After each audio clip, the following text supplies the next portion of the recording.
Alright America, today we're going to talk about basic medical supplies that everyone should have in their home, regardless of your skill level or what your issues are.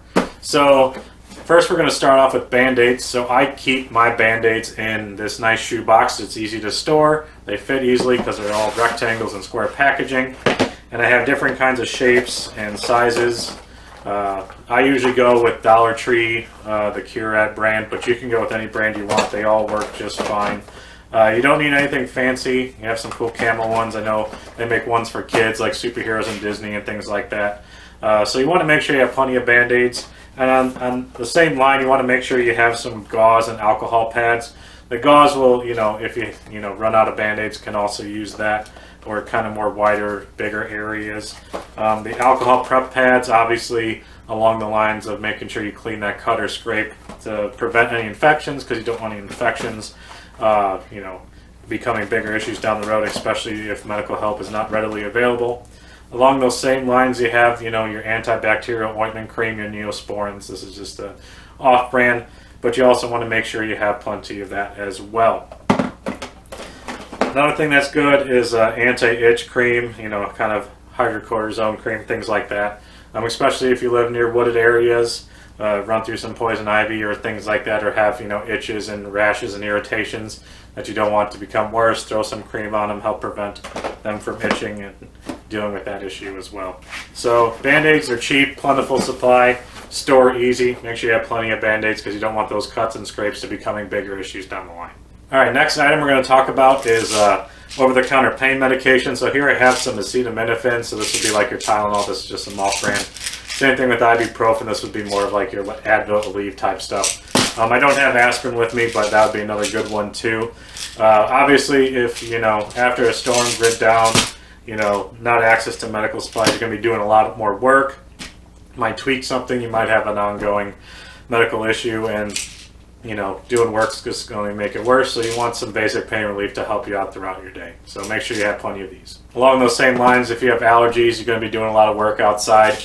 Want to make sure you have plenty of allergy medicine daytime and nighttime to help you cope with that, or even just using some basic Sudafed or decongestion to help with that issue. So this is just some Waldril, some off-brand Benadryl, and some other off-brand allergy relief. The nice part about these over-the-counter is there's plenty of cheaper alternatives to name brands, but if you're brand loyal, or you might need to find a brand that works for you, go ahead, find the brand that works for you. Me, I just need a generic, so they just work just fine. Also want to make sure in situations that you doing a lot of work outside because you have to for whatever reason. You need good quality sleep, so maybe a good sleep aid is good to pick up.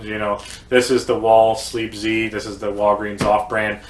Different melatonin pills through different vitamin companies, or ZQL works just well. So make sure you get a good sleep aid just in case. Always need good sleep to be rested for the next day.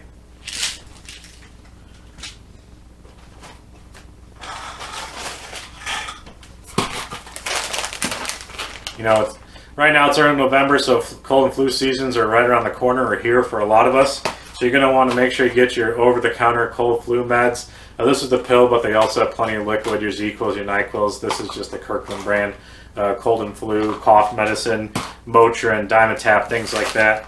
Also want to make sure you have plenty of cough drops. They have different types of flavors, so if your family member or kid prefers a different flavor, they have plenty of flavors. And they also like these Hall's Breezers.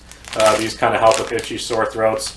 Another good thing to get is emergency or things like that, just to give you a little bit of an edge in order to help you with cold and flu season. When you say SHTF, the S is more of a metaphor, but you don't want the actual S to get in the way. So if you have, diarrhea issues, make sure you have, some antidiarrheal, some Imodium. This is the Equate off-brand stuff. But whatever works for you to help with, that issue, diarrhea. You don't want diarrhea when SHTF is going on or anything else like that's going on.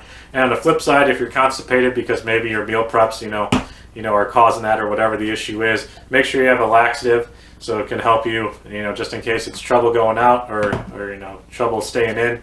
Make sure you have plenty of laxatives or antidiarrheals. Lastly, this is something everyone should have regardless of the situation, but basic vitamins. I just have some one-day meds and some fish oil here, but there's plenty of other vitamins and supplements out there that you can take.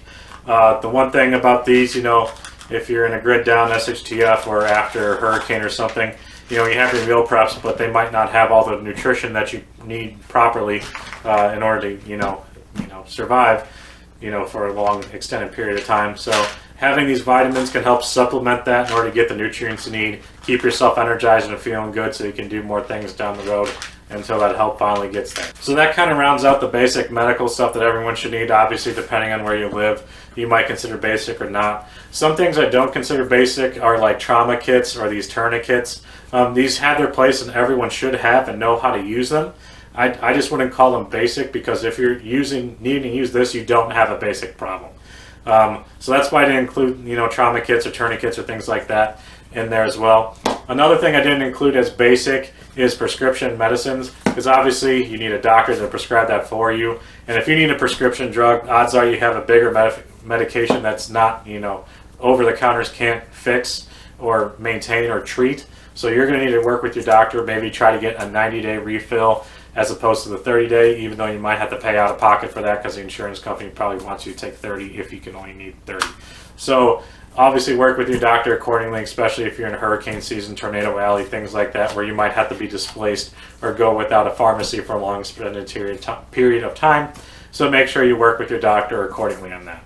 So that's it for today's video. Hopefully you got something out of it. Help you get more self-reliant and prepared in case of an emergency. So thanks for watching. Please make sure you hit that like and subscribe button. Also follow us on Facebook, Instagram, and TikTok, RealAmericanOutdoors.com, and Turney X for the American Fishing Challenge. Thank you, and we'll catch you next time.